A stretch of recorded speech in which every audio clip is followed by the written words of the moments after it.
We are all present. Any declarations of interest? None. The minutes of the last Cabinet meeting on pages 4 to 10. All agree that they're a correct record? Agreed.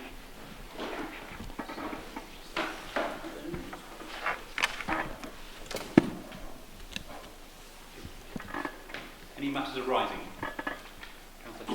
Options appraisal for the future delivery of waste and recycling services. Under Result B, I'd just like to understand the progress and outcome of current discussions on that.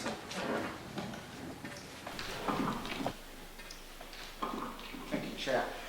We're still working on this. We're waiting for the markets to stabilise and for Gallagher to commission its new supply chain.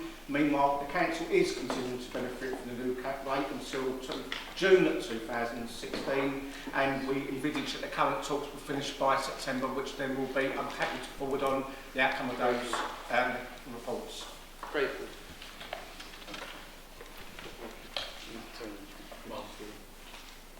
For options appraisal of the future delivery of work services is currently undertaken by Keir Harlow. Point B, Cabinet will receive a further report in July 2015 to determine the final option of the procurement strategy. Could we have sight of that report? The report hasn't been finalised yet. There are some outstanding issues with the evidence base. It is planned to come to a special meeting of the Cabinet probably in August. Late August, early September. But as soon as the report is available, absolutely we'll make sure you have a copy of that. Councillor Carter. Thank you. It's been 4 months since the last Cabinet meeting. Obviously, a lot of things have been going on. Look at item 150, communications from committees, working groups, scrutiny committee. Resolution A was to produce a leaflet. I'm wondering if that's been produced yet and it's been circulated. Yeah,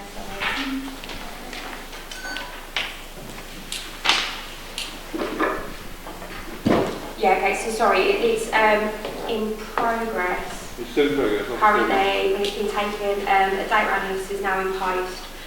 Sorry, I'll take on, sorry. Yeah, sorry. It's been taken to them, sorry, for looking at. It's been taken to the hate crime. Can you start again? Sorry, it's been taken to the hate crime group to look at, so it has been gone forward with that. And that's all happened in 4 months? Anything for that, yeah, sorry, what else? Sorry, just catch up where we are. Yeah, sorry, yeah, so that's happened with the link that's gone forward. A data analyst is now in post, and it's starting to undertake the analysis of hate crime and investigate any trends.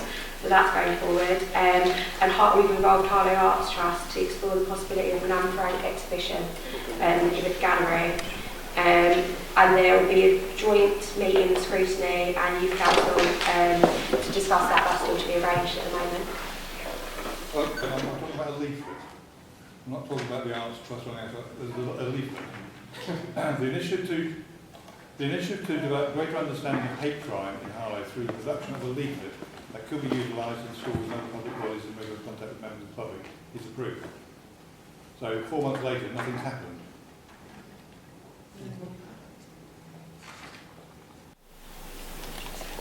Right, okay, sorry, it has gone to the group and they're working on producing it to go to the schools. It has gone to the group, the hate crime group, which deal with the leaflets.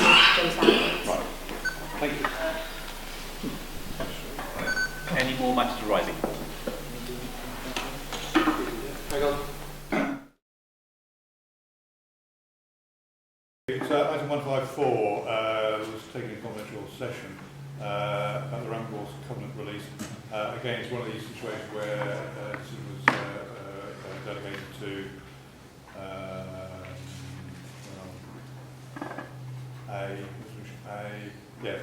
delegated to head of place and Regen and Enterprise to complete the negotiations. Obviously, this is quite a big issue. It's been rambling on for many years. I'm just wondering I can confirm progress has been made, but I can also confirm the negotiations are still ongoing. But positively. I won't hold my breath. Oh, do. Not my nerves. I'll take it. Thank you. Right, where are we doing item 4? Yeah. So there were no written questions from the public, no written questions from councillors, and no petitions. So item 8 for the plan on pages 11 and 25, which is for noting. Are there any questions or comments? Councillor Charles. Thank you. First of all, can I thank the officers for providing me with a briefing on the asset management strategy and progress on that. I'm satisfied, happy, and content with that. One of the other things that I would like to thank the council for is the progress that the officers have undertaken under Michael Pitt to look at updating members who raised the motion about access issues and customer services for people with disabilities. I also welcome the fact that councillors have been asked to complete a online survey, which I've done.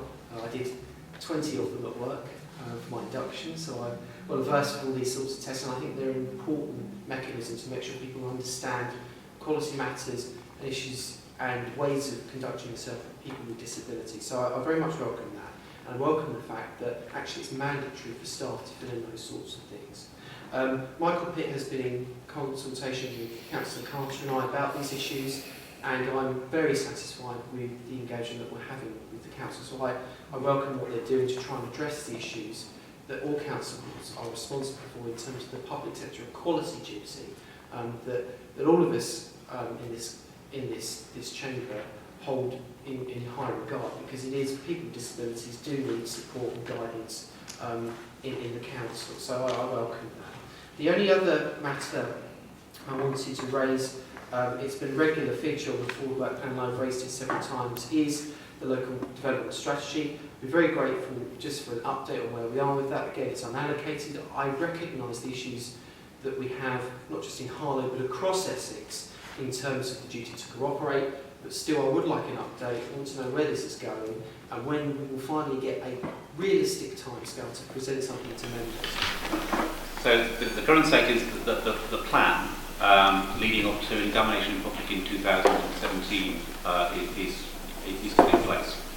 So that will include consultation on the preferred options in 2016. There have been a number of ongoing conversations around duty to cooperate with neighbouring councils,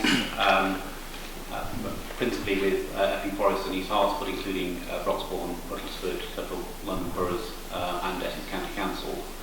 I think it's fair to say that a number of surrounding councils have some dispute on their particular objective assessment housing need, particularly around the strategic housing market area assessment, or the SMART for the short.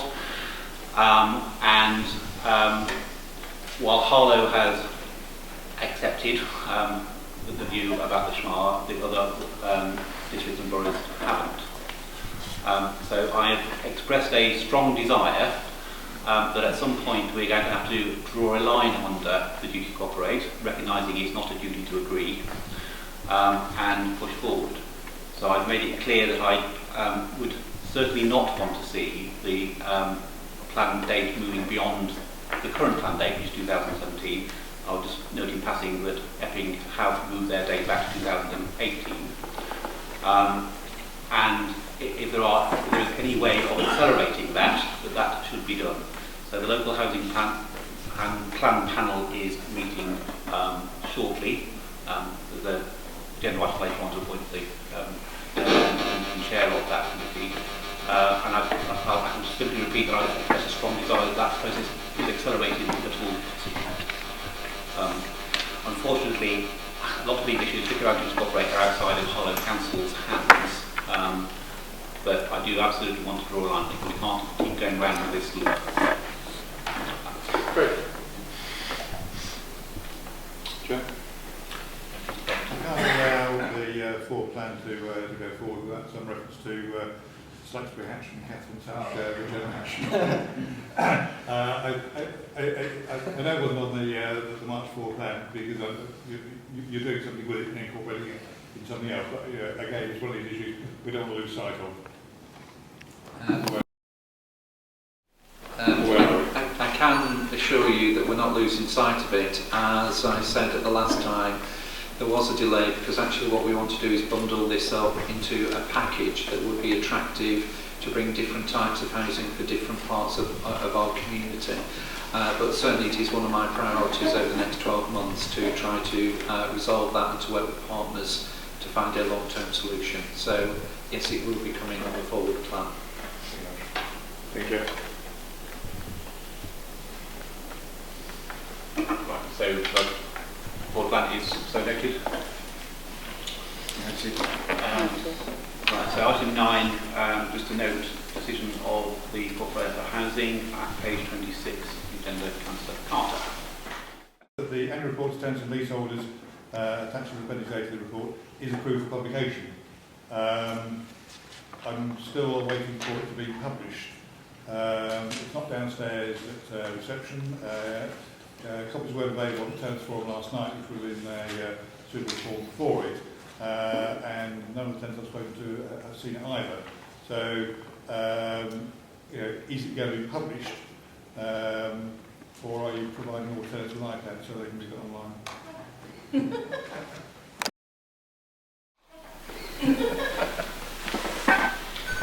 It's ready to publish. I thought it had been published. I checked why it hasn't, but it will be published as soon as possible. Where will it be published to?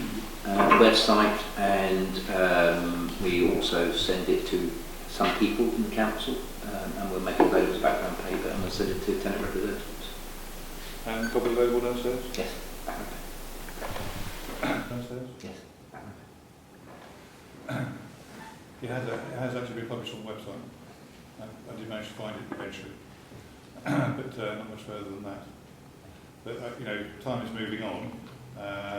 It's the report for 13-14 down to 14-15, and a lot of time and effort went into producing it. There's an awful lot of good news into it, and I thought the council portfolio was keen to push it out and promote it. Anything else that item? Occasion note, item 10, noted.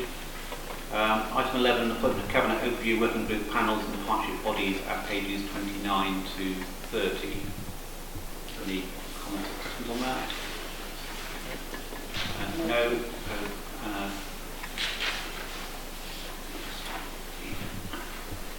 For those recommendations of the appointments in that document are implemented. Right. So item 13, which is the year-end joint finance and performance report, which is on pages 35 to 70. Sorry. Item 12, which is the Cabinet Overview Working Group Work Plan, at pages 31 onwards. Any comments or questions?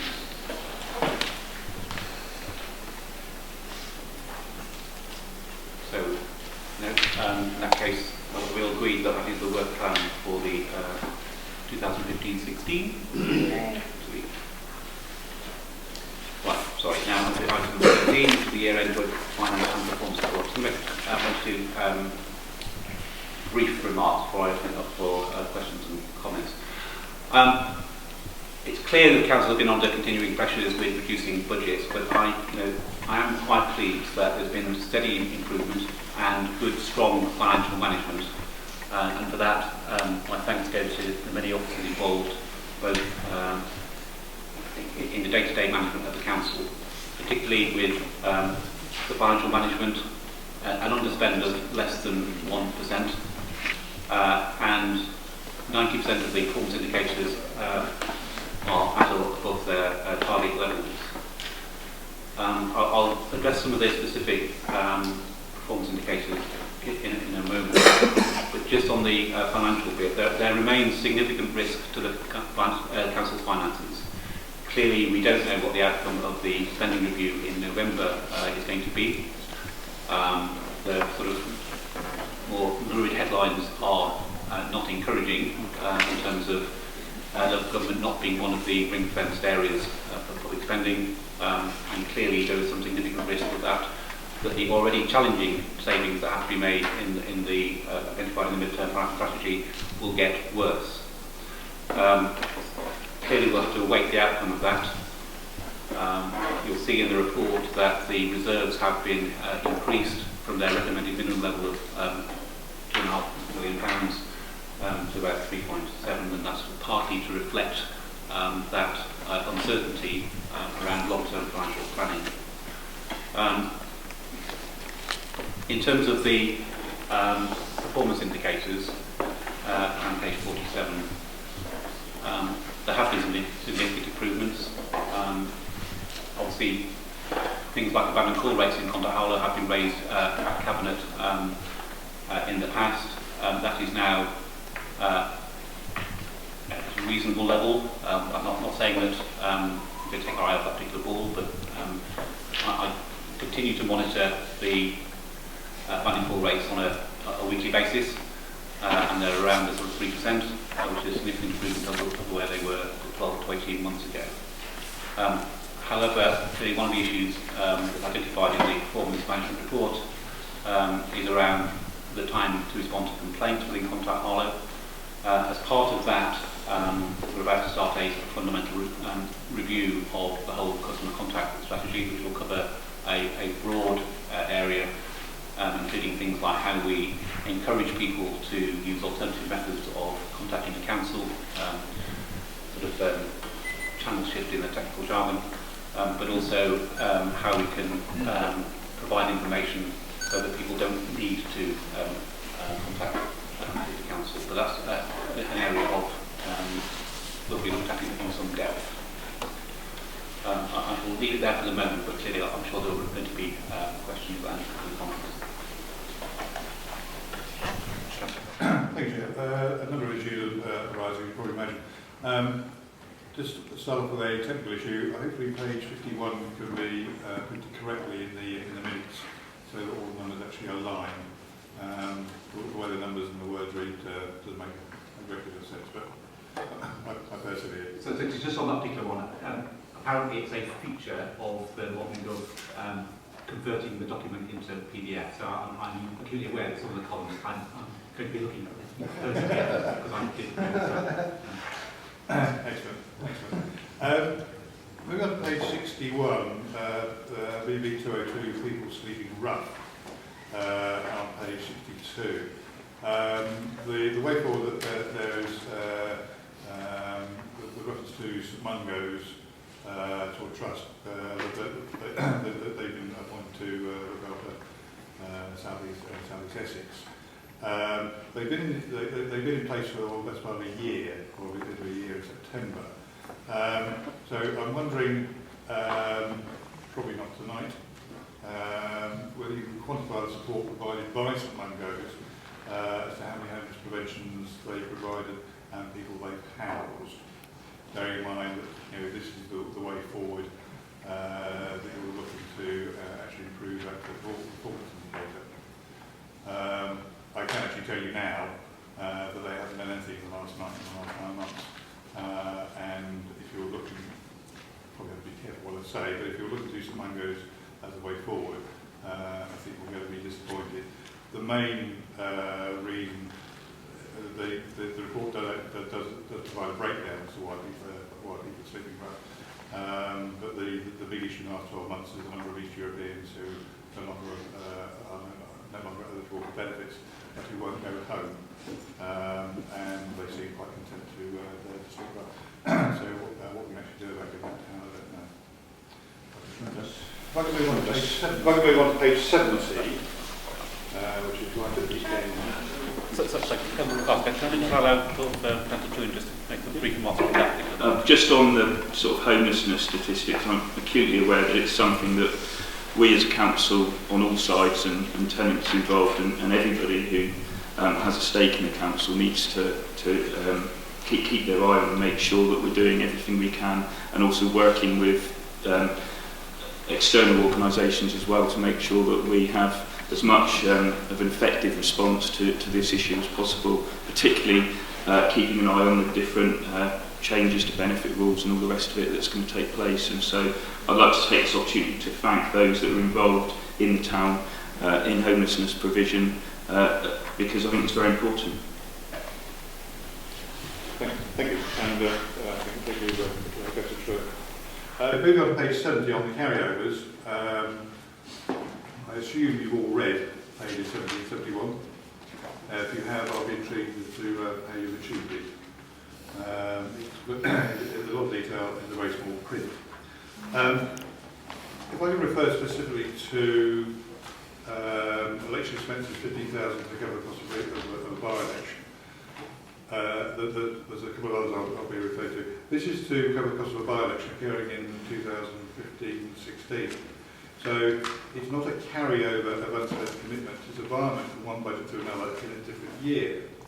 There are a couple of items for legal services, 11,000 and 5,000. These also are not carryovers, they are provisions and do not relate to activities in 14-15. Staff development of 17,000, that's also not a carryover. It's unspent in 1 year on a specific activity required for something different this year. These appear to be ways of achieving budget cuts in 15-16 by carrying forward underspend in the previous year. And I'm wondering what the accountants view that as a carryover. Just one other issue on the carryovers, there's also a fair number of items on the Ingresso system. This has been dragging on for a number of years, and I just wonder when the upgrade will actually be complete before we actually then start adding the add-ons that we need to put on there. But I'm concerned that there are some items being marked as carryovers where in fact they're not. And those with slightly longer memories will recall a previous Labour leader of this council who would not allow carryovers. You either, if it was budgeted that year, you either spent it or you didn't spend it, you have to do it before it again.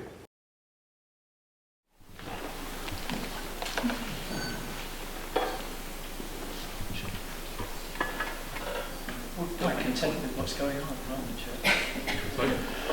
Professional, I have to leave it in the hands of the professional accountants, Chair, rather than Councillor Carter. And I trust, in terms of Simon Freeman's staff, to actually be able to actually properly account for these figures. Thank you. That's an excellent question.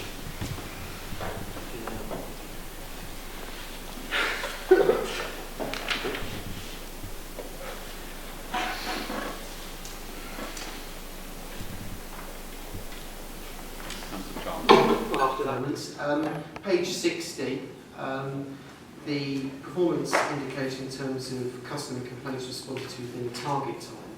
What would be really helpful for councillors is a breakdown of the top 10 complaints that people are raising. I understand that housing has produced a similar list of some of the complaints that come through, but I think for members it would be handy to see where the key pressure points are, what the complaints are, and it would help guide particularly the scrutiny committee who's been looking at this area. Yeah, happy to produce that and get that circulated, get the officers.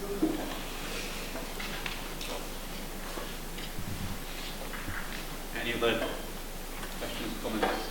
Councillor Wilkins.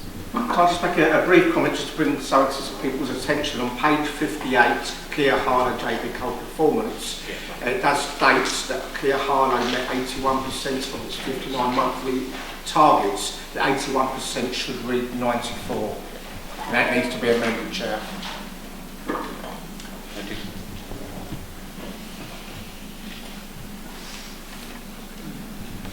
Right. So with that amendment, the recommendation HD on page 35. Can we make comments?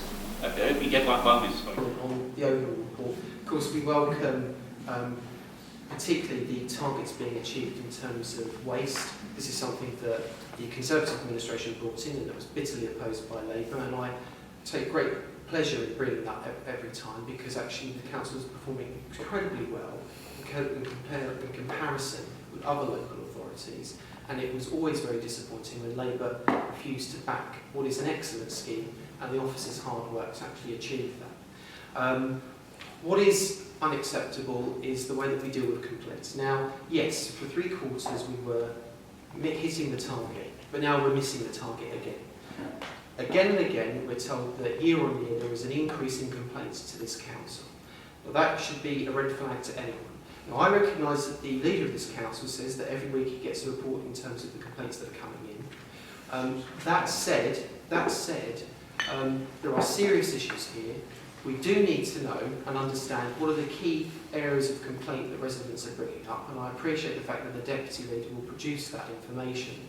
But as an opposition administration, I think it's important that we get to the bottom of this. Scrutiny is looking at this matter and has brought in the manager for Contact Harlow and has discussed this matter with him. But I think that it's an area that will need constant observation and scrutiny because we're just not dealing with the issues. Whether there's a capacity issue that needs to be looked at the next budget, that has to be looked at.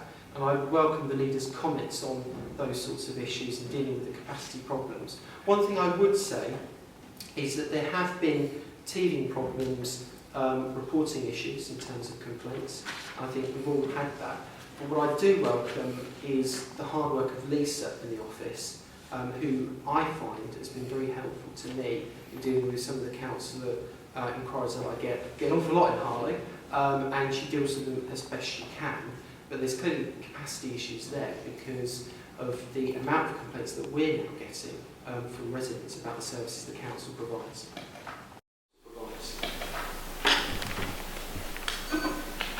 I actually agree with what you just said, that clearly it's an issue we take very seriously. It is being looked at, by scrutiny, and an independent organisation is looking at the whole customer engagement and strategy. The new councillor response mechanism has relatively recently been introduced, so there are teething problems in that, but the capacity or other issues, happy to look at those as well. I can assure you that are taking it seriously. We'll get the data in terms of a breakdown of the complaint types. One of the specific issues, again, a bit of a technical jargon around failure demand management, i.e., why do things go wrong in the first place that leads people to complain? So looking at the whole process, not just where it hits the council when things have gone wrong. These are absolutely things that I'm particularly keen on looking at, and I've expressed that view very strongly in terms of council. Yeah, on the same point, and I understand the issues that Councillor Charles has raised, but I think it's also relevant to recognise that since April, the council have been working with care on this subject, and since April there's actually been a reduction of by a third, the amount of complaints that Harlow Council has complained. So in a short time, complaints have actually gone down a third in that time.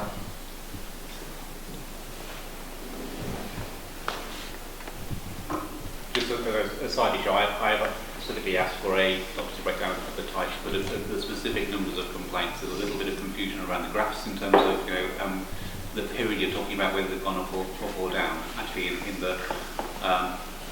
the overall trend, going back from 2013 is down. The change in the last year is, from a graphical representation, is marginal actually. But I am getting the detailed analysis of the actual numbers. So I'm just reiterating that we are taking this seriously. Any further comments? Right, in that case, the recommendations on page 35, A and D, are we agreed? Agreed.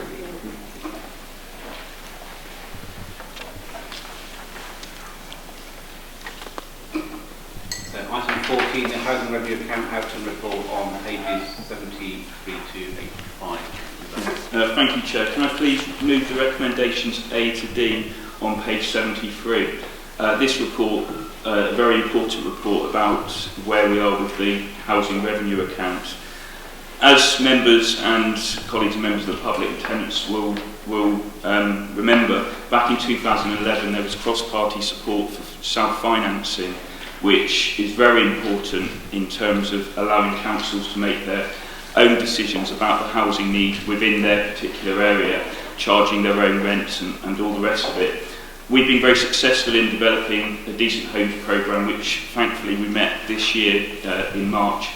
We're also now looking at a modern homes programme, and we've had to, under the self-financing programme, build a 30-year business plan where we set short, medium and long-term objectives. And so far, for the last 3 years, the first 3 years of the business plan, we've been able to meet those objectives.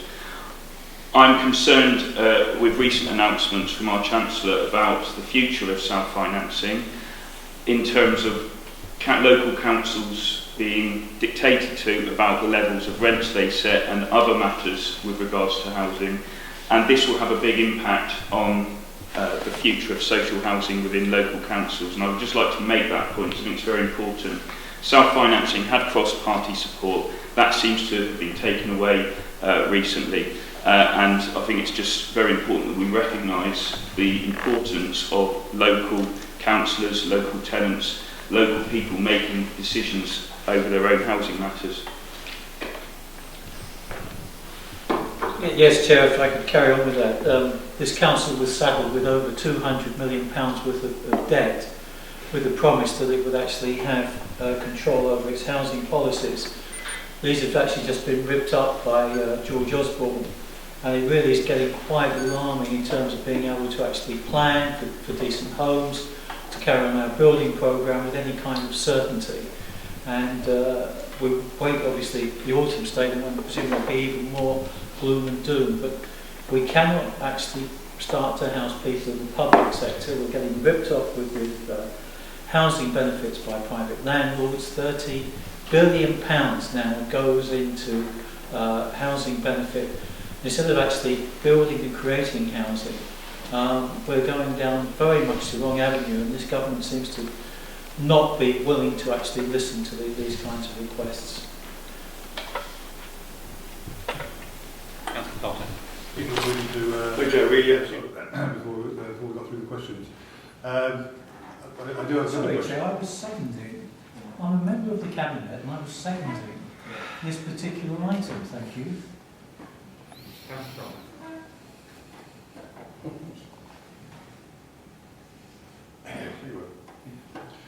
Recommendation B is to make a working balance of 10.87 million against a target of 2.6 million. So I'm just wondering what you're planning on doing with that £8 million.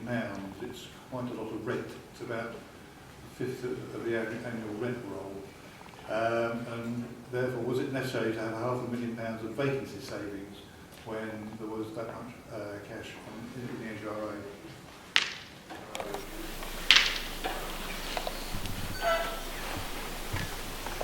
If I could, Chair. Yeah, the relationship between the housing revenue account and the housing capital programme needs to be carefully managed, and we have to make sure our reserve balance, particularly what we call the MRR and the revenue contribution to capital, is at a sufficient level, not just to support the housing revenue account, the housing capital programme. And you see sometimes large fluctuations in that as we are supporting the capital programme. So we're happy with the rigour and the outturn as it is. So basically it's just a sort of cash flow issue at the moment until you get around to spending it. Okay. In the absence of the Housing Finance Panel over the last 4 months, why did this report not come to the Housing Standards Board last week for review by the tenants and leaseholders as it normally does? For review by the tenants and leaseholders as it normally does.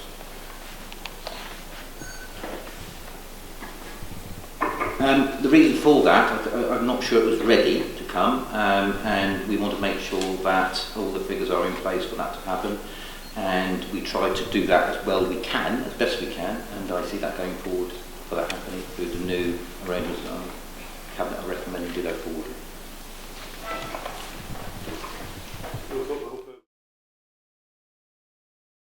Just to coincide with Cabinet, so any reports go to Cabinet, so we go to HSB first. But okay,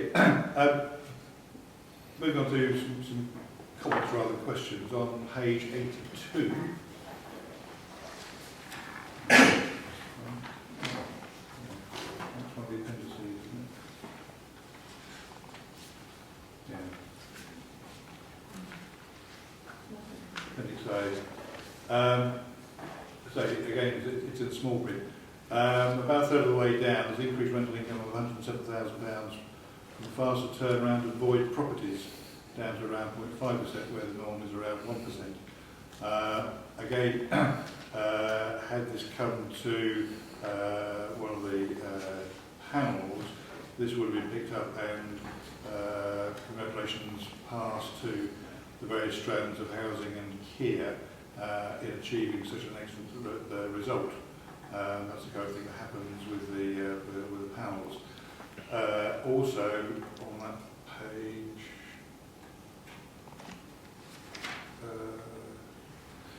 page 84, we're looking at the housing revenue account B.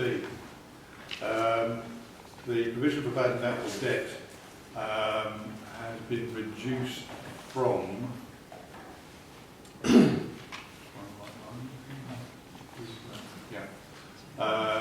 has been reduced from a original budget of 360,000 down to an actual 152,000, which so it's been halved during the year, and it's also halved what the actual outcome was the year before, which again suggests some excellent work by the housing rent teams and welfare support teams, and perhaps the portfolio will enjoy me passing our congratulations to them on their hard work.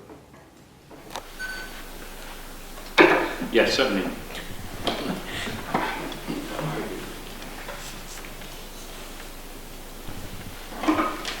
Any more comments? So the recommendations on page 73. Sorry, I'll move on through the debate now. Yes, carry on. Sorry, I thought you were done by now. I'm giving this work again. I'm a little bit sort of relaxed about this. I assumed you were going to address your comments during the debate. We'll carry on.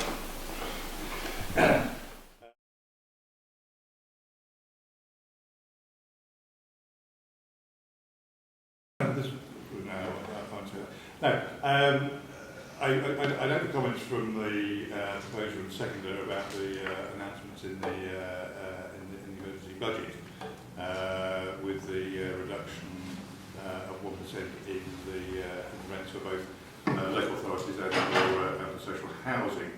Clearly this is going to have an impact on the 30-year business plan, and I assume papers will be going in due course as to what the impact will be. But also some comments about the control of rents, as if that was something shocking and new. I hate to mention that the CLG has been controlling rents for at least the last 15 years with rent conversions, and also with the assumption going forward for the 30-year business plan. Landlords also have to be cognizant of what the housing benefit levels are as well, when actually considering what rent levels to set. So there's nothing sort of particularly new or shocking about that element. It's interesting that Councillor Dan has picked up on the 30 billion for housing benefit, which equates to, well, it equals the same amount which is being spent on working tax credit and child tax credit introduced by that wonderful Chancellor Gordon Brown. Future of social housing. When I first came onto the council, and somebody said take an interest in one area and just focus on that, and I ended up going on to housing committees and all the rest of it. And I'm more worried now than I have been, because when I first became a councillor back in 2010, self-financing was on the table, and the logic is there. The logic is to have local councils and local people having a say over their own particular housing issues. This recent announcement is going the other way. It's going backwards. It's going against the grain of what George Osborne is doing in other ways, which is to talk about devolution and all the rest of it. This is centralising housing services and all the rest of it, and I'm worried about that. A lot of the unknowns, for example, on how do we know about people's earnings who are social tenants, because of course one of the announcements was about people earning over a certain amount having to be charged market rents, and my concern would be about the details of that. How are we going to know what people are earning? And of course people who are earning, for example, £28,000, £29,000 a year, they have a chance for a promotion, are they going to go for a promotion if it means that they're going to have to pay a different rent? So I've got concerns about that. It seems anti-aspirational. I've also got concerns about how we find out about people's earnings, and people's earnings, of course, change over time. And I've always maintained the principle of council housing as a secure tenancy, something that people choose, as opposed to buying a house. Not everybody wants to buy their house.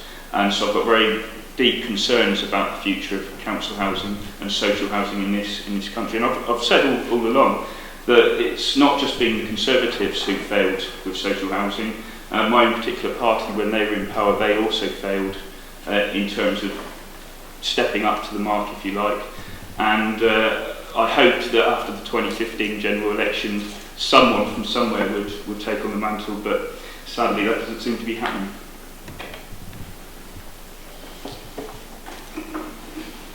Any further contributions?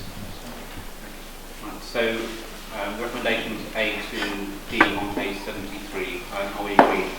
Agreed.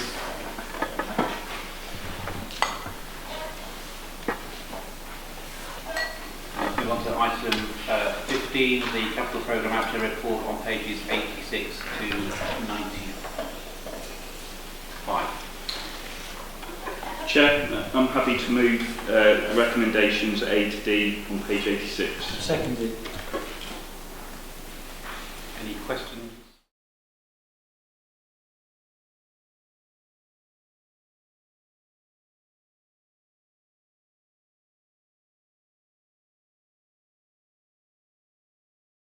A recommendation 4 about the outdoor gym in Town Park.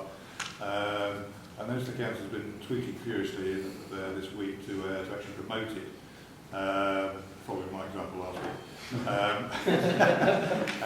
I'm just wondering what we're actually doing about sort of promoting it and telling people where it actually is, because it is in quite a remote location and you need a map to find it. Walk the dog there. I'm tempted to use it myself, but I'm not quite sure how the machines work. But at the end of the day, there are people queuing up to actually use the machines. Machine? And Chair, Sorry. also as somebody who walks around there every day, I think it is quite well used, bearing in mind its novelty, as it were. And so, every time I speak to him, it's been well used as well. I think he was advertised actually in Harlow Times, but clearly lots of social media traffic and what have you, both on Facebook and Twitter. I think lack of use is not an issue currently. With respect, yes, there are people who use the town park regularly, who will see it. I'm not quite sure where Councillor Danvers is going about talking about machines, but if you've not been in the town park, I'm not sure how to describe how to get to it. Very well, alongside the car park. Signage. Yeah, signage. We've got to cross the bridge now. Yes, moving on. If there are no further contributions, so the recommendations on page 86, A to D, are we agreed? Agreed.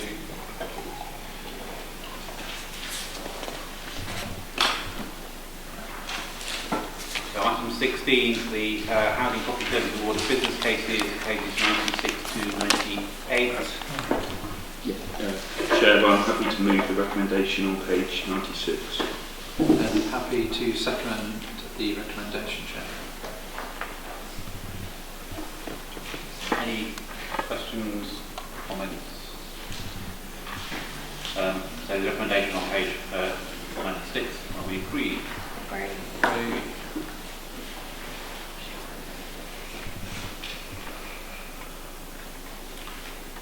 Item 17, starting on page 99.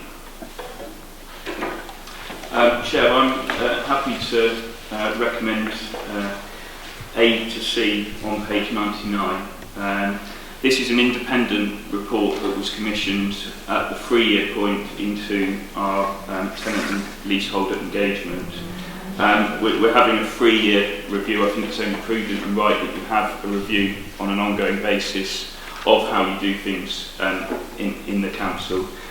Firstly, I'd like to mention the positives in terms of the commitment that is contained within the report from tenant and leaseholder volunteers, and I know that they spend countless hours of their own time to get involved and to assist and to challenge and to try and improve council housing in the town. And of course, all of us around this table are very passionate about making sure that the 9,000 or so households out there get the best service from the council as possible. The report actually mentions how the current structure works in terms of linking to the cabinet system with the Housing Standards Board and then panels within that. However, it does identify that there are too many panels currently in existence that often duplicate roles and responsibilities and often meet too frequently and have too few involved tenants and leaseholders.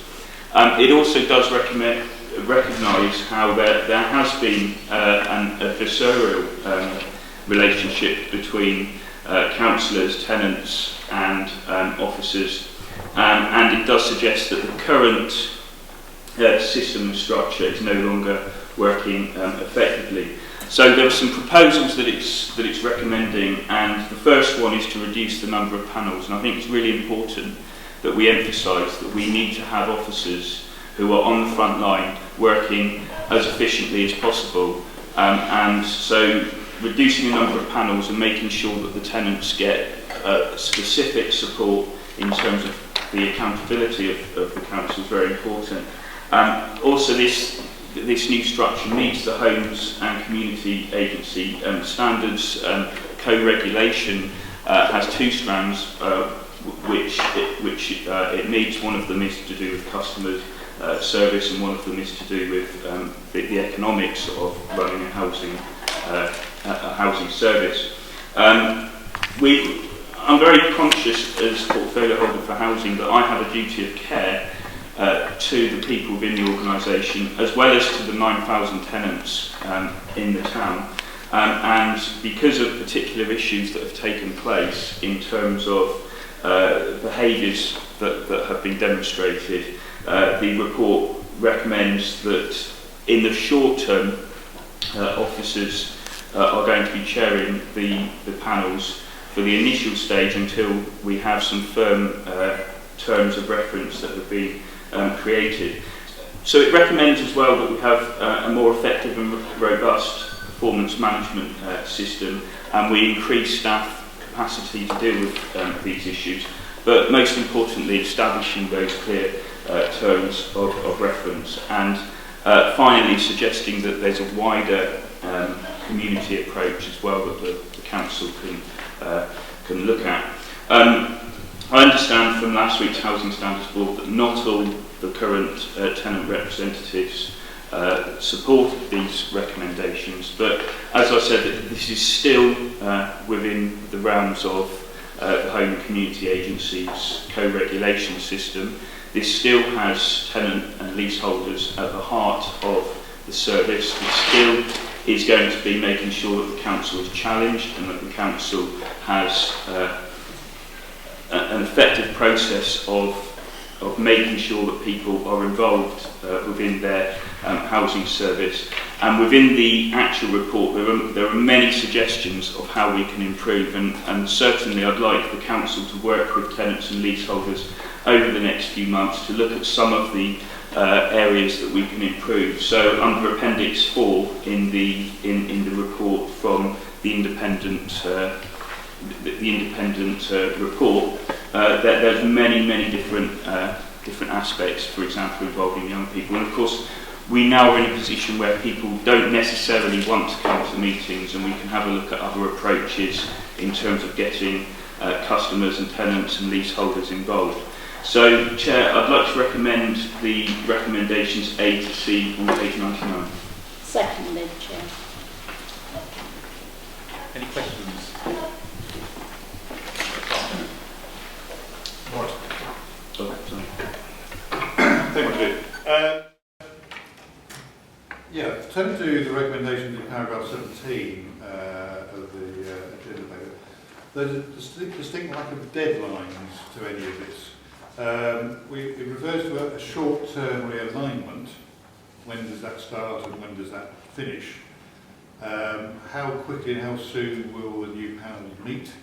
In sort of paragraph 2 of paragraph 17, we also have another short term in reference to chairing of the panels by officers. Is that the same short term as the other short term? And how is that going to work? Sorry, just going on. I'm just wondering when the Housing Standards Board is due to meet again. The agenda paper last week said the 1st of September, but there are no HSB meetings in the council diary. I'm just wondering why that was. There will be a Housing Standards Board meeting in September. In terms of going forward, the panels will be working with current tenant and leaseholder representatives to establish the panels as soon as possible. And at the Housing Standards Board last week, we mentioned that we'll give the first stage of these proposals a 6-month time frame. And it is my ambition that we have the chairs of these panels being tenants and leaseholders again once the terms of reference are clear and everybody understands them. Thank you. Members board, if the usual members are the chairs of the panels, can't really have officers attending the Housing Standards Board as chairs. So how's that going to work for the first 6 months? Really have officers attending the Housing Standards Board as chairs. So how's that going to work for the first 6 months? We'll work through that, Councillor Carter. I think we want to work with the current chairs of the panels and to make sure that there's a joint approach to going forward the Housing Standards Board, to make sure that we address the work plans that are going forward and the issues arising. And we'll work out those details as we meet with the panels in August.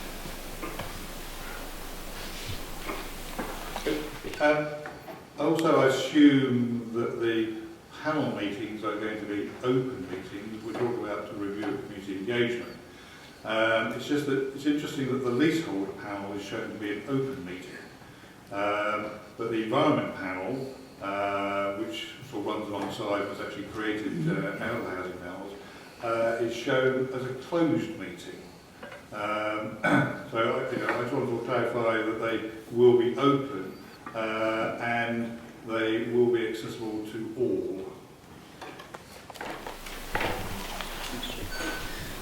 Yes, indeed. And on the note of the environment panel, discussions have been held about the future of where that lies within the organisation, within the council, because, of course, the environment panel is often attended by non-council tenants as well. So in terms of the wider community engagement, how will we address that particular issue?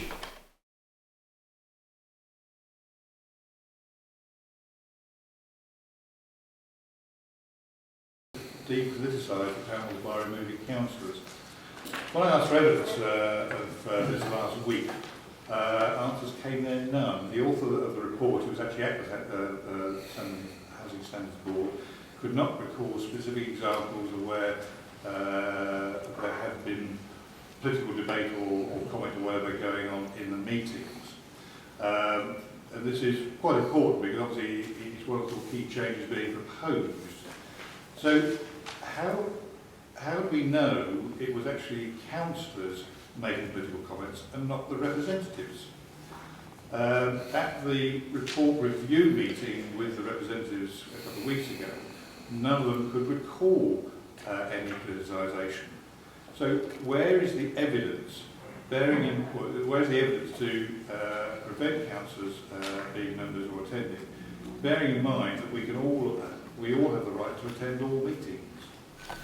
Well, this was a conclusion from the report, and contained within the report, there are a number of comments from people involved who were interviewed, comments from tenants, comments from councillors, who do actually mention about the politicisation of some of the particular meetings. Now, the practice across most councils is that panels are there for the tenants. Panels are there for tenants to get involved in their housing service, and then issues can be then pushed up through the accountability streams, through the Housing Standards Board, into the Cabinet and so on. And there has been, if you read the report here, there are a number of sections where there are comments that have been made by, and it's not just councillors, by councillors, tenants and officers who are talking about the politicisation of the panels. And I think that's really important to note that as portfolio holder for housing, my responsibility is to the 9,000 households out there. And I think that's really important. And so the panels have to be tenant orientated. Read the report quite thoroughly. There is a lot of repetition of a number of comments, but even in there, I can't find any specific examples of where it occurs or who was actually speaking. Paragraph 18, as you've already mentioned, refers to wider community engagement, but it's very vague as to how that engagement can actually take place and what it actually means. You know, where is the community engagement going to be? You referred just now to Appendix 4 of the report about involving young people. As you can't become a tenant below except in extremely rare circumstances can you become a tenant below the age of 18. I'm not quite sure where their involvement is going to be. That's not to say that they can't come to meetings, but how they can actually be involved in the co-regulation and accountability aspects. And so, and how far is this community engagement going to go? Does it actually mean that owner-occupiers will be sitting on the tenants' panels and voting on housing standards? So, where are you going to draw the line? Where are you going to draw the line? On wider community engagement, I agree, I think it's very important we need to look at it, and therefore I'm proposing that Scrutiny Committee very early on have a look at the wider community engagement at the council, and so I'd like to propose that. But coming back to your points about the political nature of it, just a couple of quotes. Members of panels are often aligned to political parties, and this is demonstrated. I mean, that's in the report here, and I've also, and these are some of the comments I've had from people actually. Meetings are becoming politically biased, passing notes in meetings, and I got told that was from a councillor to a tenant. Also some of the behaviour that is there, but I think it's just really important that we do keep this as tenant orientated. But passing note is hardly a political activity. I'm not quite sure how subversive that's supposed to be. But anyway, ending on hopefully a positive. You did refer to some of the other recommendations in the independent report, such as publishing a menu of engagement options, and also identifying how technology can be better used to engage. There have been a number of attempts. I mean, for example, Kia Harlow several years ago introduced a repairs app, but unfortunately hasn't really taken off. The council did run a sounding board for a while, but that's what seemed to sort of disappear without trace.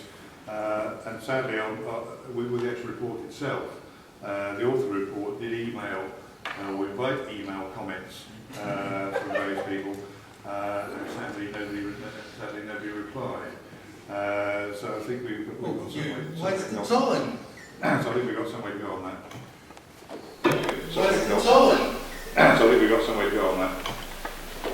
Chair, just to come back, certainly looking at technology is very important, and how we can engage people in different ways. And it's very difficult to get tenants and leaseholders involved unless there's a particular issue with their particular property. But certainly I agree, we're trying here to look at ways to improve it, and the kind of methods of communication and the new Facebook, Twitter, or whatever it is, but looking at all the different angles that we can reach out to people so that they can have an impact on their housing service.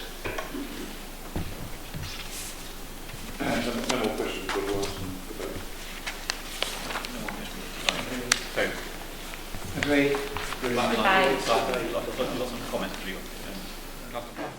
I really despair of this report. Yeah, okay, we need to have a triennial review. That was commissioned about last December time. The report was ready in March. Here we are 4 months later, and it appears to be being rushed through. I was about deadlines, well, probably around 6 months, and then we might do a bit of something else. Looking for evidence as to why councillors are being picked on for politicising meetings. That's not there. My own view is it's just a fig leaf to cover the administration's intention of doing away with tenant engagement. The report was produced in March, but I say it only managed 2 weeks ago. There is nothing in the report to suggest why relations between the representatives of the council have broken down in the first place. Now, if you're going to reform tenant engagement, you need to find out why the existing model has fallen down, and there's absolutely no reference to that, except one line, which says there is mistrust of the council amongst many involved customers. By customers, I assume you mean tenants and leaseholders. And the report tonight just shows how much contempt the administration holds tenant and leaseholder representatives. Despite the recommendations in paragraph 17 to 19, you have already agreed that the council will not attend the forums. It's not a decision for this agenda item. You've already agreed it.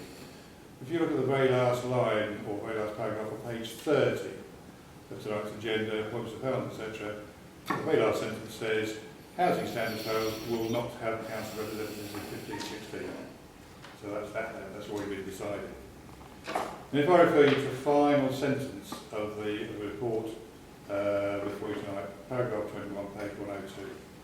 The Housing Standards Board considered the final amending report in its meeting on the 14th of July, where it was noted that the tenant and leasehold representatives present did not support all the report's conclusions and recommendations. In fact, the only person at that meeting on last week to support the recommendations was the portfolio holder. There were 2 other councillors there, Bill and myself. We didn't agree with it either. So what is the point of having a housing standards board if the portfolio holder is just going to ignore what everybody else says? Where is the co-regulation? Where is the participation? Where is the consultation? Is it any wonder that there is widespread mistrust of the council? They're just going to ride roughshod through all this. They're just going to ride roughshod through all this.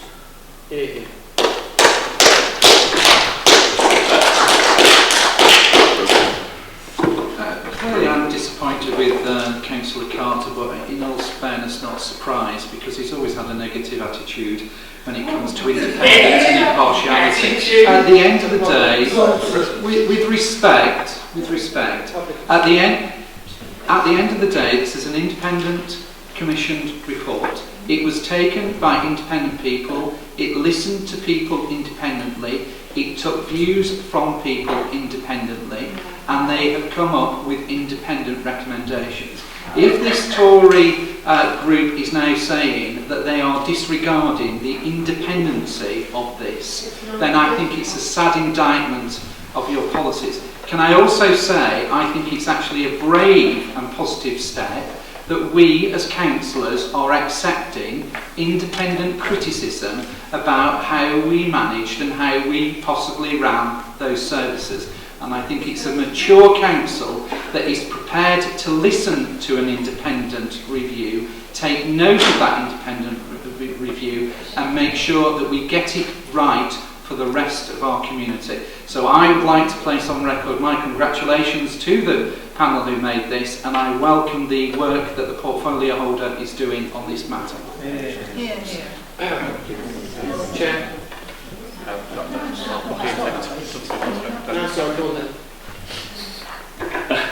This actually is important. It is important to have tenant and leaseholders involved. There is nothing in this structure that does not involve tenants and leaseholders in the service. There is nothing in this structure that doesn't ensure that they have an opportunity to challenge the housing service. This is a really important report in terms of making sure that meetings are not duplicated, that meetings are effective, and that people who are involved in tenant and leaseholder engagement have an opportunity to move their housing service forward. So therefore I would like to agree with Councillor Durkin. It was an independent report, and I would like to continue with my recommendation. Down in leadership on tenants and leaseholder engagement. That's a fact. And the public's reaction today spells that out. And they welcome what Councillor Carter has done in his decades of service in this council. So frankly, Councillor Durkin, pay a bit more respect to Councillor Carter and his years of service for housing matters, okay? This isn't party political. This man works tirelessly, like all councillors. And don't try and attack his record, Councillor Durkin, because he's an upstanding member, irrespective of politics. So don't you dare do that. On this report, let's be quite clear. On the report, Chair. On the report, Chair. Councillor Charles is speaking. Do you mind? I'd like to hear him. On the report, Chair. It's really out of order the way in which this is going on. Mike, please. On the report, Chair, as it says in the report, the tenants and leaseholders made it quite clear that they do not support the report's conclusions and recommendations. The reaction from the public here tonight spelled that out, and Councillor Carter was fair and right in what he said. So pay a little more respect to individual members. And Councillor Carter was fair and right in what he said. So pay a little more respect to individual members.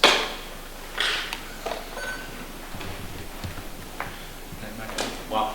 Yeah, sorry, Chair, I'll just be very brief and support a lot of what both Councillor Durkin and Councillor True have said. And I think there's a very important paragraph here, which I believe is on page 124, which I think sums up my support for this. It is our view that the current structure of tenant and leaseholder involvement is no longer effective or efficient for the council, its officers and involved tenants and leaseholders.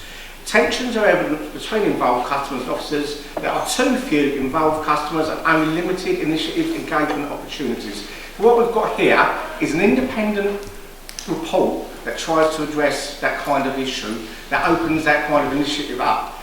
I certainly welcome this report. We have to move forward with ideas and way. Just to be sitting with your head in the sand is not an option.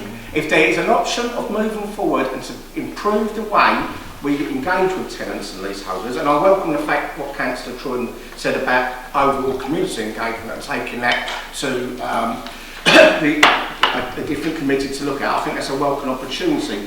But what the administration have in front of us at the moment is an opportunity and some recommendations given by experts who are independent as a way forward. And I welcome this report, Chair. Thank you, Chair. I welcome the report as well, because having been on the Housing Standards Board and a couple of the panels, it's imperative that we actually spread through the number of different tenant reps, youth council possibly, disability, ethnic minority, different types of tenants and leaseholders that we can put into this sort of panel. It's got to be healthy for any council. It's not something that we should shy away from, because the more of a group of people that we can get, the bigger they are, then we'll have a much more open and productive panel and thinking and way forward.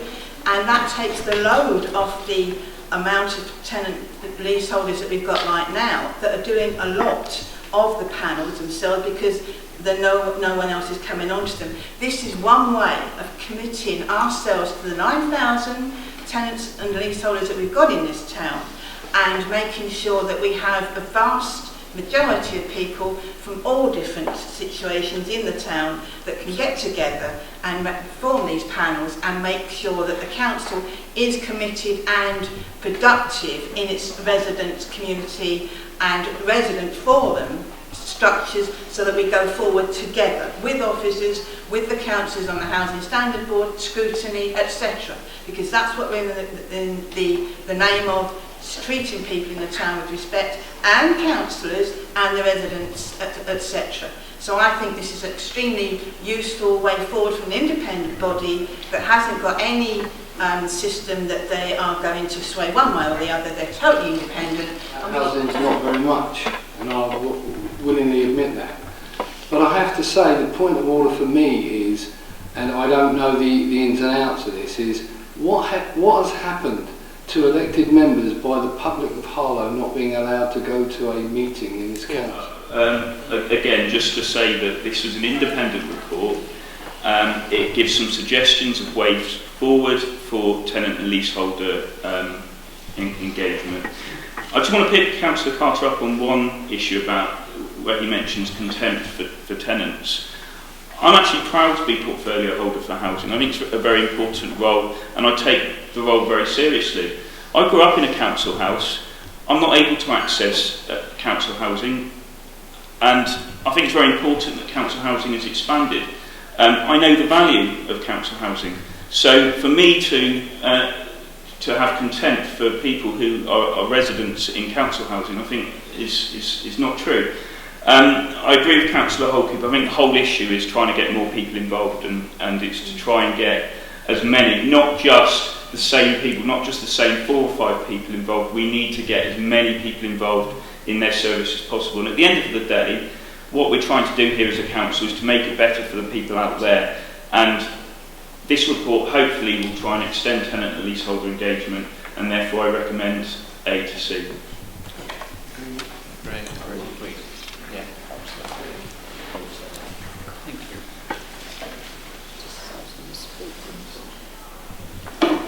Right, item 18 starting on page 158, refurbishing the Fernhill Lane traveller site.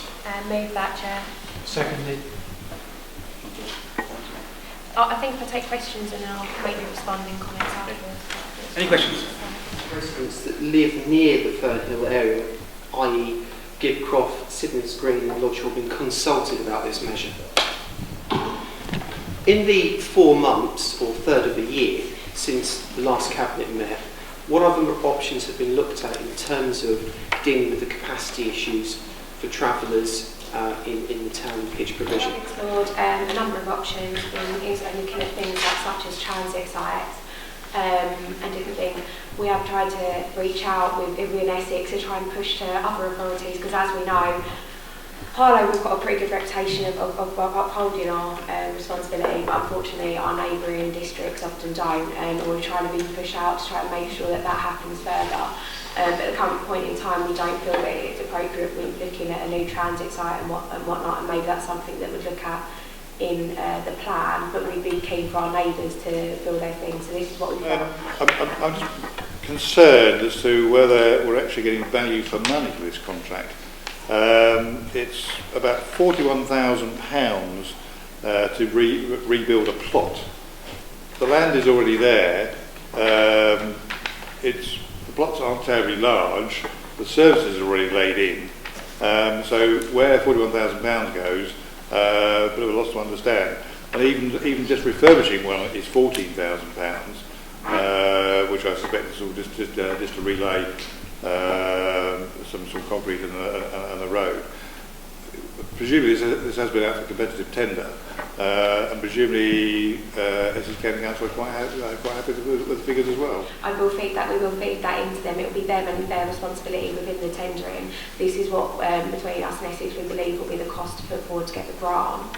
It has to be tendered through Essex if we're successful in the grant. Just a couple of questions. I understand there are 21 plots at Elizabeth 1.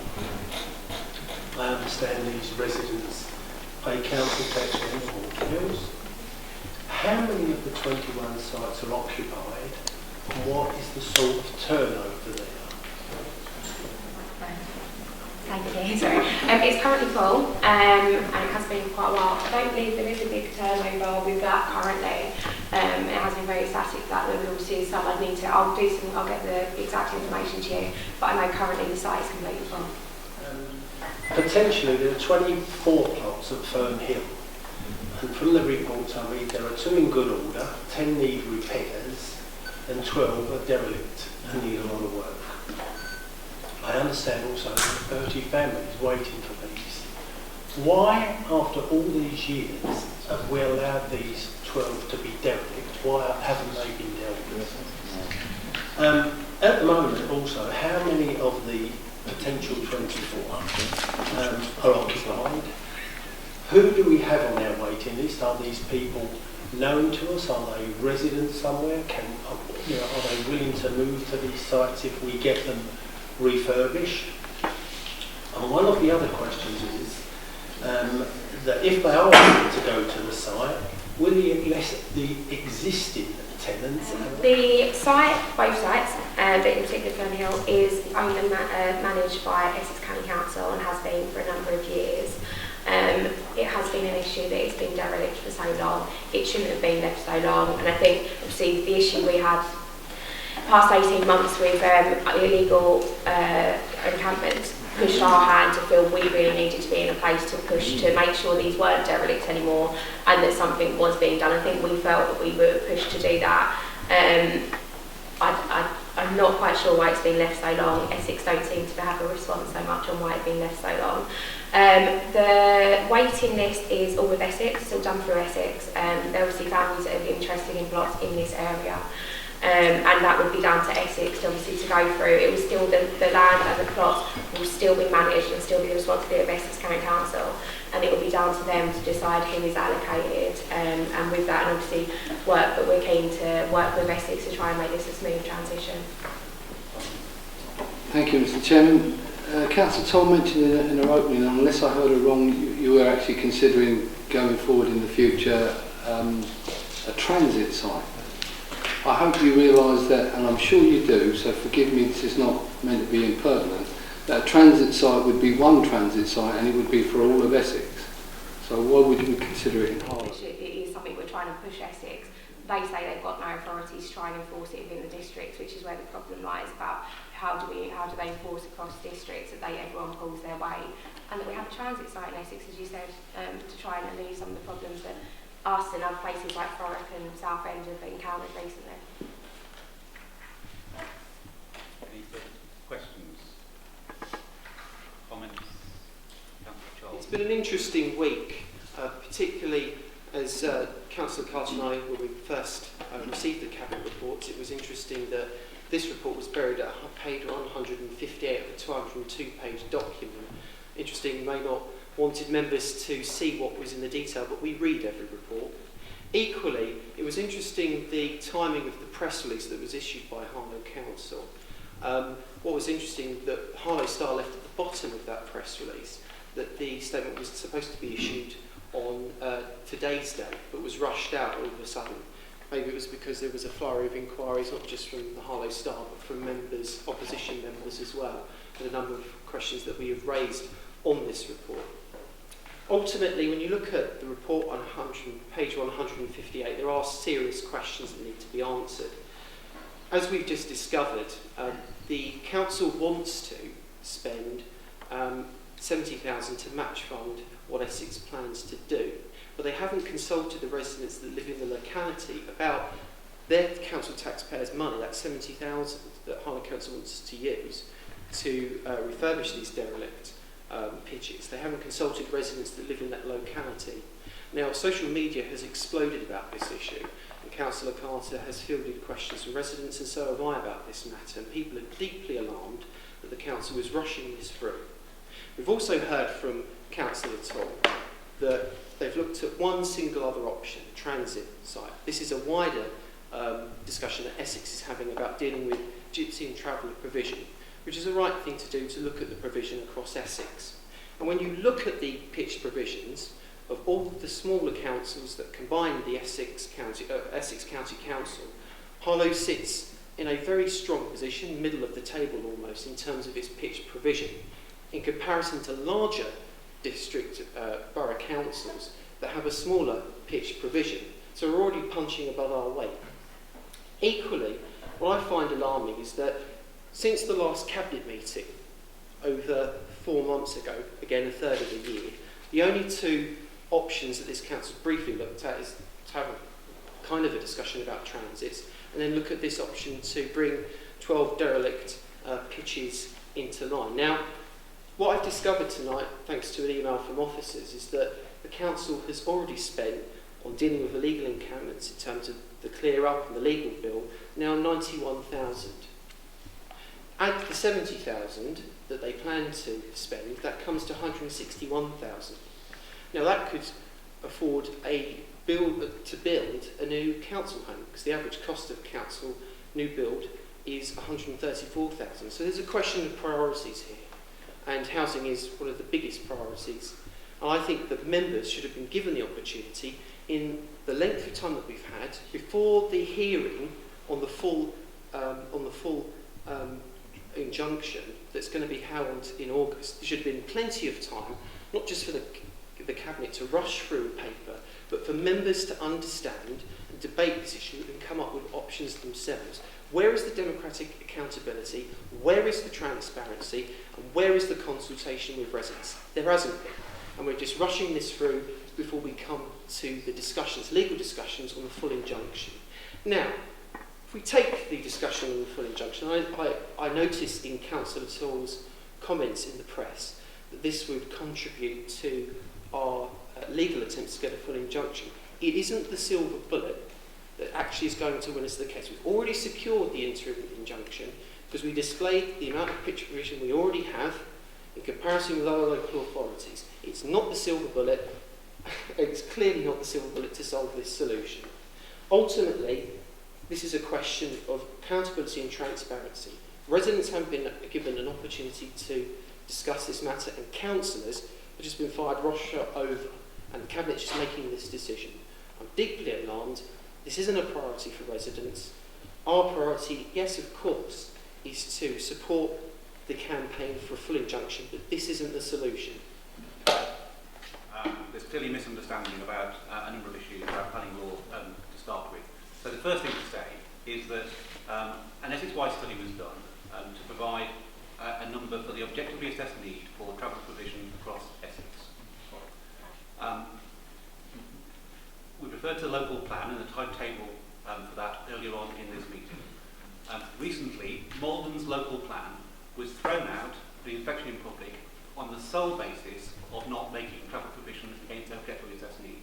So it is absolutely vital, if we are going to get a local plan supporting aspirations for growth in this town, that we meet objectively assessed need. Now, what that says in the case of Harlow is that we need 9 more pitches up to 2018. It has long been said, it hasn't been rushed through. I personally have mentioned this on a number of occasions, going back over a year, about the way we were going to meet, and at a public meeting, which I'm not sure whether Councillor Child was at, but certainly the leader of your group was, about meeting that permanent pitch travel provision, and the view would be that of the 2 sites that are owned and managed by Essex County Council that have planning permission for travel provision, that a key option was bringing the derelict sites back into use and improving the existing sites that in theory are in use but are in a bad state of repair. So it's absolutely about meeting our planning obligations and the demonstration of Malden's plan, and I specifically raised this with the appropriate government minister in a meeting I had with our local MP a week or so ago. So we absolutely need to do this. Secondly, in terms of the injunction, nobody's claiming this is the silver bullet. What we are absolutely saying is that we need to demonstrate to the court that we are exploring and have explored every avenue for addressing the issue in the round. Some of that is about exercising the powers we have and exhausting all the options there. Some of that was about the council absolutely laying out in black and white what additional powers we would seek to make. Letters have been published, sent to the previous Secretary of State, and the Chief Executive and I had a specific discussion with the appropriate Minister a week or so ago about that as well. But part of that is absolutely exploring provision as well as enforcement. Now, on the transit side, the Police and Crime Commissioner has written to the leaders of every Essex Council and recommended specifically that there are 2 transit sites in Essex, one in Colchester and one in Basel. But equally, we need to explore every option. Now, I'm not saying there's going to be a transit site in Harlow, but we absolutely need to look at what the options are. Now, we have looked at a range of possible sites, but I repeat again, we have 2 sites with planning permission that are supposedly owned and managed by Essex County Council for the provision of travellers. Now, I will absolutely say that I don't believe that the management of this particular site by Essex County Council has been in any way adequate. My favourite by Councillor Karen Templer, in her county council capacity, has had a tour of the site, and if any councillor hasn't been round and thinks that this is going to be some laying a bit of concrete stuff, they really ought to go around and have a look at that site. But as raising specifically with the Cabinet Member for Essex County Council, Councillor Roger Hurst, I hope to encourage Councillor Hurst to do a tour with myself and the local police inspector.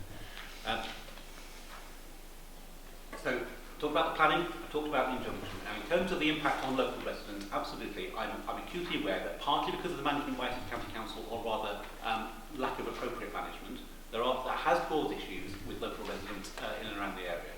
And I do see this as an opportunity to have a clean start, and then working with Essex County Council, with their statutory obligation to manage this site, and the police, and Harlow Council to address that problem.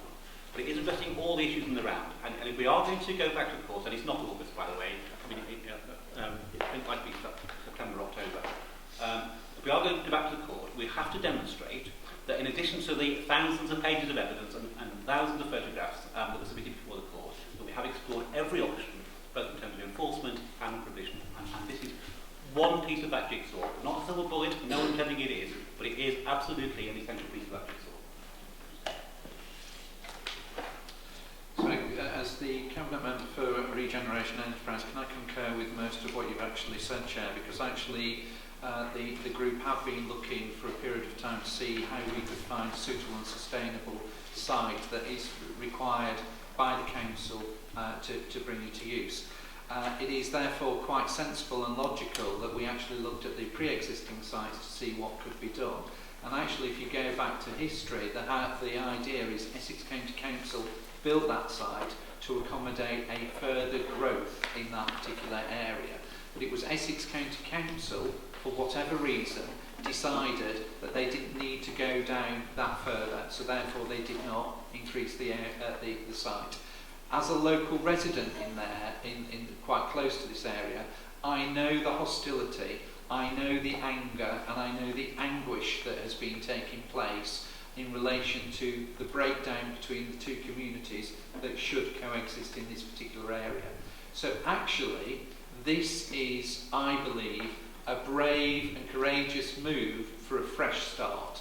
It's actually saying that we now recognise the problem and we need to address that problem.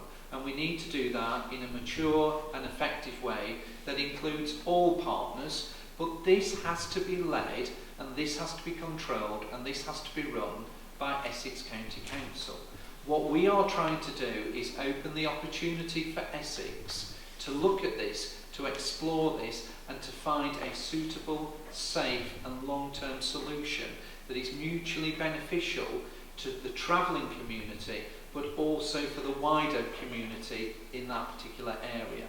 But I do agree with you, Chair, is that there does need, but it's the responsibility of Essex County Council to open up a discussion, open up a dialogue, and actually address the real and genuine issues that local residents feel at this present time about that site and what has been happening over a period of time.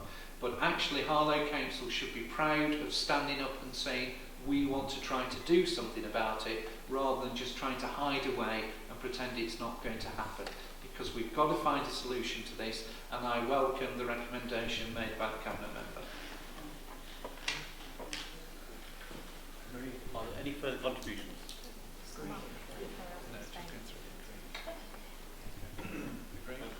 Agreed. Oh, sorry, no. Okay, agreed. Right, so recommendations on page 158 and also mentioned on page 2 of the agenda, in case anyone thought we were trying to hide it.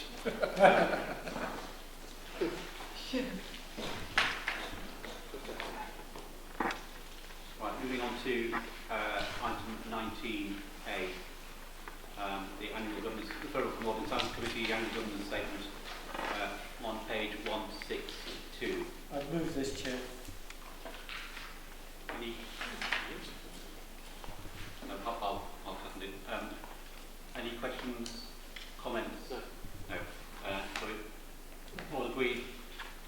approve the annual statement. Thank you very much. Next item is I propose to take these on block, which is unless anyone's got any specific comments, which is the to note the minutes of various meetings 20A to D. Any questions? So noted. There are no items of